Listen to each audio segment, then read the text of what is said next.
What's going on, guys? Lon here from Android Authority, and if you loved everything about the Galaxy S6 Edge but wished it came in a much bigger size, well, Samsung has your answer. This is your first look and hands-on of the Samsung Galaxy S6 Edge Plus.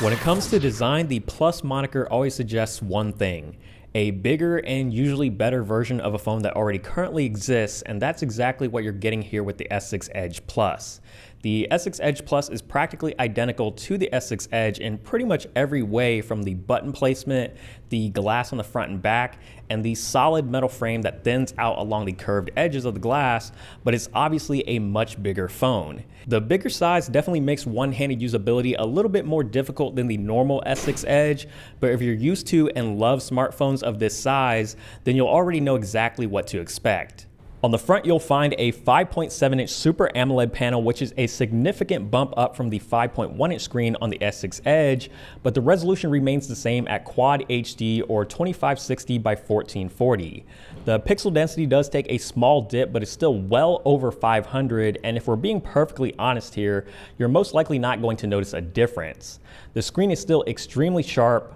vibrant, bright, and colorful, with very deep blacks, just as you would expect from a typical Samsung-made AMOLED panel. With a much larger screen, the S6 Edge Plus should provide for a much better media experience when it comes to web browsing, videos, and games, and the two curved edges along the sides are just as aesthetically pleasing to look at as they were before, but Samsung is looking to make them a lot more useful this time around. On the inside, the S6 Edge Plus features the same Exynos 7420 from the S6 Edge, with the biggest difference being an additional 1 gig of RAM for a total of 4 gigabytes. The extra gig of RAM certainly doesn't hurt and should make jumping between a ton of applications an even smoother experience, and so far the device has been very responsive and snappy. This really isn't any surprise, considering we've already seen this processor in action, and Samsung's revamped and slimmed down version of Touchwiz definitely makes a pretty big impact on the overall performance. Other hardware on the S6 Edge Plus includes 32 and 64 gigs of internal storage,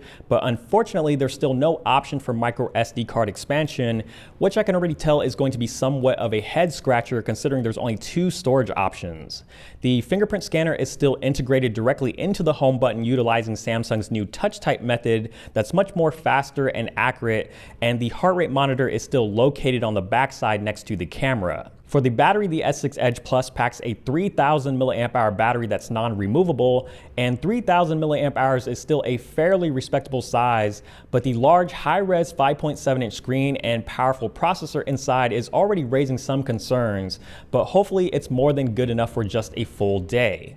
Like many other recent Samsung flagships, you also get fast charging capabilities and compatibility with all forms of wireless charging for faster and easier charging. On the rear is a 16 megapixel f1.9 sensor, just like the S6 Edge, but the front camera has now been bumped up to a 5 megapixel sensor for some higher resolution selfie shots. Considering the S6 has one of the best smartphone cameras of the year, it probably won't be too much of a surprise if the story is the same with the S6 Edge Plus. You can still double tap the home button to quickly launch the camera app from anywhere, just like before, and the camera app for the most part is still the same, but Samsung has now added the ability to create video collages, allowing you to record 4 short clips and stitch them together all into a single video.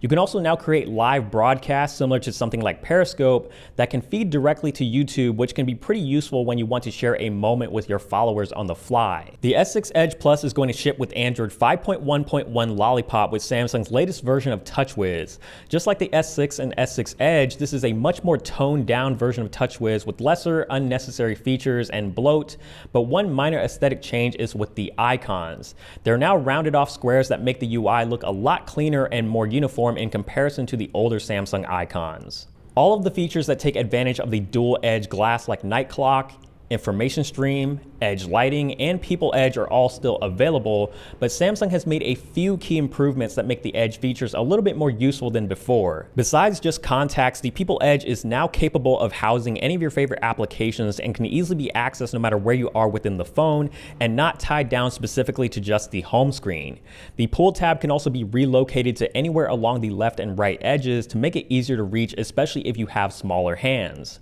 Because the S6 Edge Plus is a much larger device, Samsung has added a triple tap shortcut of the home button that shrinks the screen to a smaller size to help with one-handed usability. We've seen this feature before on many other large screen smartphones, but the triple tap of the home button is a unique touch that makes the feature easy to get to. But there you have it for this quick hands-on look of the Galaxy S6 Edge Plus. Hopefully you enjoyed this video, and if you did, give it a thumbs up down below, and also don't forget to subscribe so you don't miss out on our full review of the S6 Edge Plus when it goes live. As always guys, thank you so much for watching, and keep it tuned to Android Authority because we are your source for all things Android.